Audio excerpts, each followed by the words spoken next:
Greetings to you all, and thank you for attending this webinar regarding the design process for OutSystems applications. My name is João Guerra, and I'm a user interface designer working with OutSystems for around 2 years now. How did this subject come up? I don't know if you are aware of this, but we had a great developers morning last May, just before our main event, Next Step 2016, in which we announced a revolution. During this developers morning, we had a couple of Ask Me Anything sessions with some of our most active community members and developers. In these sessions, we listened to what were some of your most pressing concerns and our framework for creating beautiful designs with the least possible effort, Silk UI, was mentioned a few times. While developers showed how impressed they were with Silk UI, one of the questions they raised was whether they were using it correctly and enabling designers at the same time. We know that sometimes the process isn't simple, but the developer-designer interaction could be done in a more efficient way. When you have a tool as powerful yet easy to use as Silk UI, we believe we can help you there. So, our agenda for today includes the following topics. First of all, I'm going to talk a little bit about my transition as a designer from designing for B2C to mainly focusing on B2E apps. Then, why is design important in B2E apps? There are high expectations to meet, and good design can increase intuitiveness, which facilitates user adoption.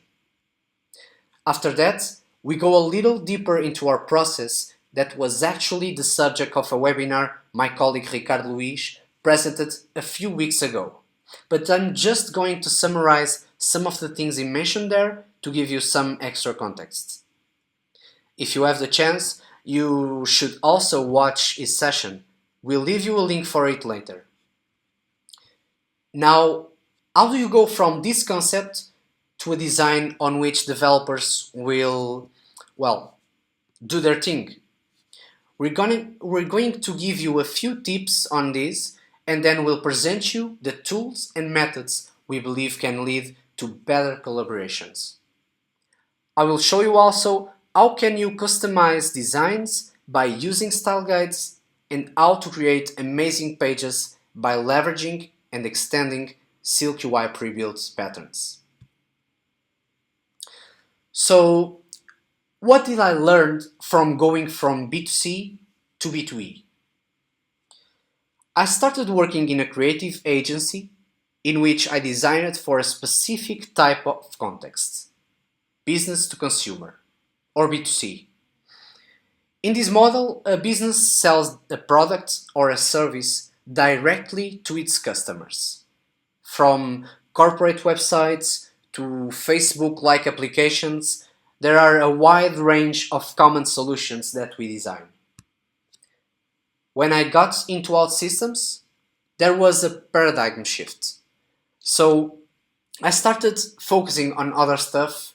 I had the chance to start working on mostly in an enterprise context, which means I was no longer designing directly for the consumer. But what does this mean? Business to employee is an approach in which the focus of business is the employee rather than the consumer. The work that I developed in both B2C and now B2E gives me a better insight on what the difference between these two models are. As a first major difference, in B2C you have to captivate the users and convince them to use your product, rather than the one from your competitors. It's basically an art of seduction. You're going to work for engagement, therefore you have more creative freedom. You can also have richer visuals, which means you have a lot more leeway. On the other hand, B2E applications serves a task, a user story, are essentially catered to help someone's job. The focus is on efficiency, error reduction, or business productivity. And generally, the amount of information that you need on screen is much more dense, due to the fact that it has to be available from the get-go. So, combining the user needs with the business goals is what B2E is all about. And as a second major difference, on B2C, you have to work with smaller span of attention. Usage is not necessarily sporadic, rather in spurts. Take Facebook as an example. You may use the application in 30-second spurts to check what's going on, but you keep coming back during the day. In B2E applications, you are developing for constant use and focus. Therefore, you're designing for people that will look at those screens during long spans of time. User expectations are on the basis of the third major difference between B2C and B2E. Ever since the release of the iPhone, all the way back in 2007, people have become increasingly used to fluid and engaging apps in their personal lives. These digital products set their global expectations when it comes to using any other kind of application. The level of adoption of iOS apps show us that they're just absolutely mass spread around the world. They have become the standard for applications. And there is strength in numbers. As of June 2016, there are over 2 million mobile apps available for iOS. And this yields an incredible number of 130 billion apps downloaded. This means that nowadays, people all around the world carry with them standards for what an application should look and feel like. And they are using these applications every day, every time. So, to explain the third major difference is that B2C elevated the user experience expectations for B2E apps. That's why they can no longer be those ugly, messy, and clunky apps in counterpoint to the great user experience B2C apps have. The impact of these expectations in enterprise apps is that B2E has to keep up with B2C in terms of user experience and design. And that's why design is so important for B2E applications. As we talked, from the end to the beginning, expectations are higher. Recurrence of use is totally different, and a good design helps increasing efficiency by fighting for the user needs with the business goals. And these are the key points why design is so important for your B2E applications. But despite the value that design brings to the table, functionality has been traditionally more important than design. Only recently has design gained the attention of decision makers and stakeholders, and they are starting to get a better understanding of what is important to end users and what enhances their productivity, which should always be the end goal for a B2E app. To this day, UX and UI have smaller budgets due to this fact. So that's why we have to pick our battles. That's why we have to focus on designing for the main use cases and prepare some of the work to leverage the rest of the project. And by main use cases, I mean the areas where the users will spend most of their time, that critical path without which the end users will not be able to perform their day-to-day tasks efficiently. Let me illustrate this to give you a better understanding. Imagine that this iceberg is your project. So the main use cases are just the tip of the project, and the designer is working on it. However, he must prepare the remaining work, because it's under the water that developers are usually left alone for the rest of the project. But how can designers help developers working on these deeper parts of the iceberg? We gather a few tips for a better collaboration, and this is basically our method. We will now share it with you. So we're going to talk about a general approach, how that creates a process, and how a handover is done in this scheme of collaboration. Starting in the approach, development teams nowadays are usually agile. That same happens at OutSystems. However, there is generally a detachment between development and design teams, which is not very agile. There are more static deliverables lacking iterations. And agile is all about the back and forth with smaller and constant deliverables. Ideally, you would have a first big take in which you understand the business goals, try to meet user needs, wireframe and design the main use cases. And only then you have to sprint on which you iterate, in which sprint. Passing to the process, I would like to mention Stephen A. that once said, "We're not designing pages, we're designing systems of components." But what does Stephen mean by this? We're not just designing standalone pages to beautify portfolios. You're developing components that belong to an overall design system. They have to speak the same design language and fit well together. You probably already have heard about this. You have some frameworks that help you attain this. They accelerate the design and development process, ensures the consistency while using a shared vocabulary. SilkUI is the OutSystems framework of choice for design. It started out as a component that you installed on top of the platform, but it evolved and became so good that it's now an integral part of it. These are the advantages of using SilkUI.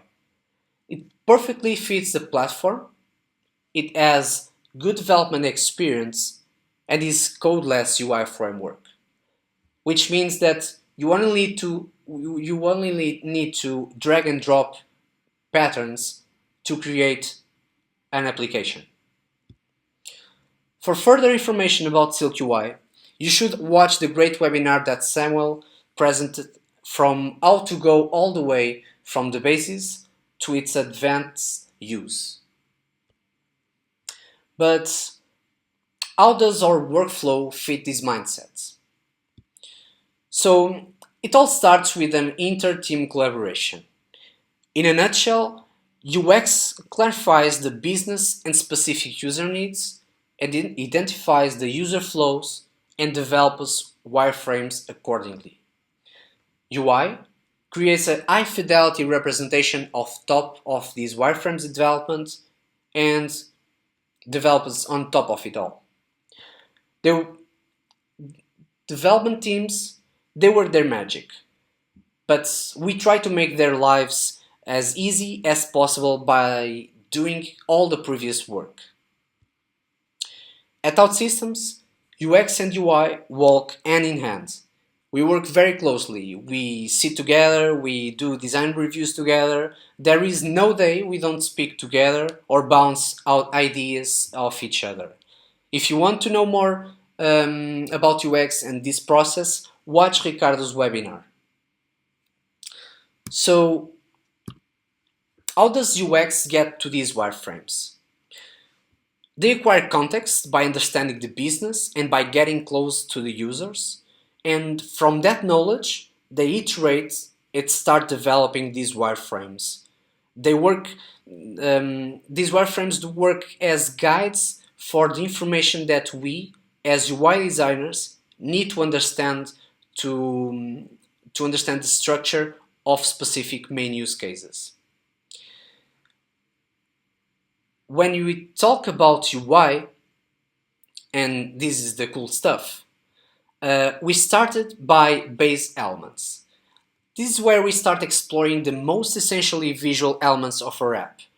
For instance, color, typography, buttons are elements that will define most of the aesthetics throughout the application.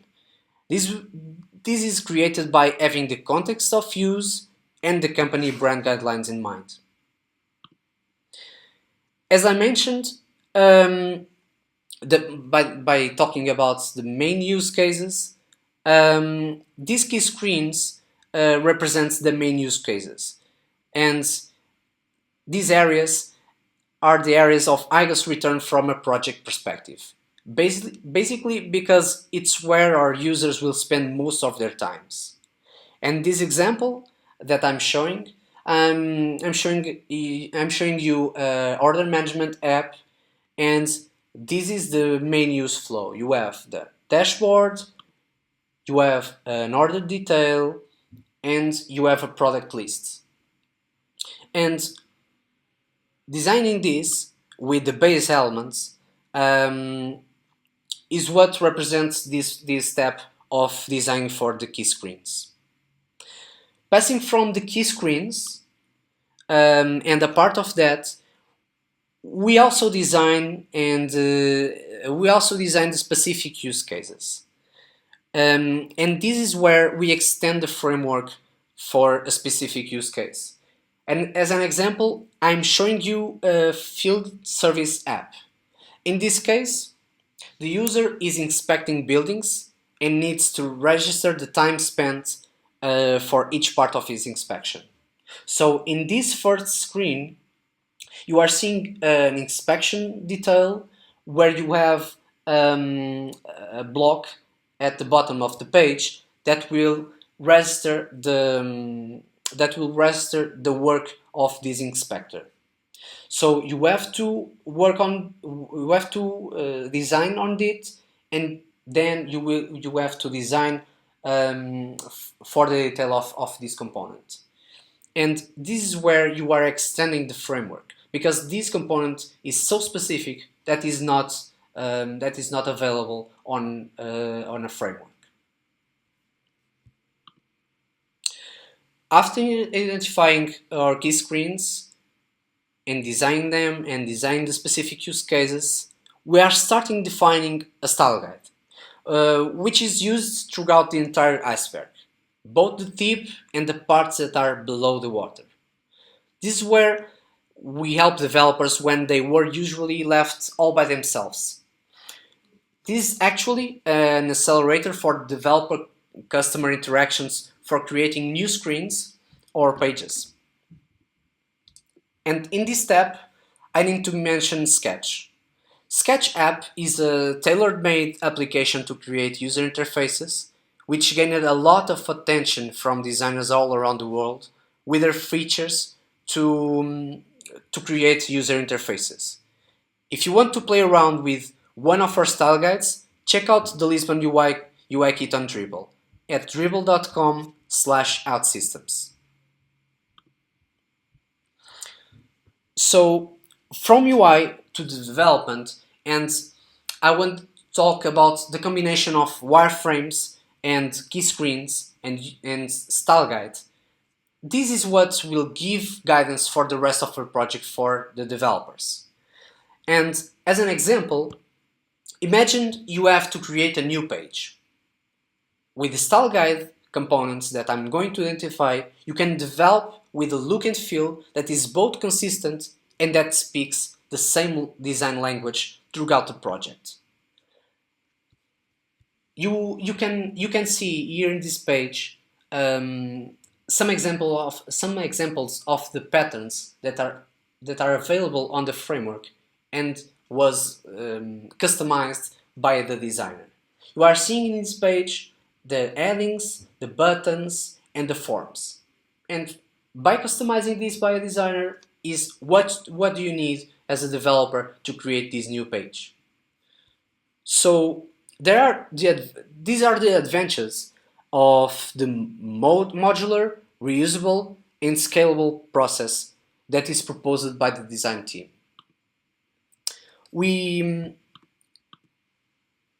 Our recommendation is that you create a lifestyle guide, which is a transformation of these static elements into interactive components that you are able to use to build your applications in a development environment. And to know more about lifestyle guides, make sure you don't miss the webinar of Daniel Reis, president a few weeks ago, where he did a hands-on presentation on how to build one. Moving to the third part of our method, the handover. We have a set of tools that help us deliver our work. To ease the transition and provide guidance, we use InVision to map the user flow, so the developers knows where the user will go from A to Z throughout the application. And with InVision, you can also establish a simple two-way communication with developers and customers. Basically, you can leave or reply comments on any given element that is on screen. But what is the magic step that turns a design into something that developers can actually use? This is what apps like AvaCode, Zeppelin, or Adobe Assets do. We, as designers, feed them a design and they translate that design into something that developers can use. You can pick every single style that is presented on screen and get the according CSS. Guys, this is just amazing. And I bet this is something that left you integrate. And it's so amazing that I'm going to show you how this works.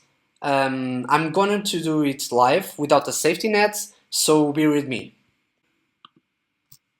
As a designer, I started working with Sketch for an application, and from a design perspective, I had these key screens. So I need now to pass this to my developer.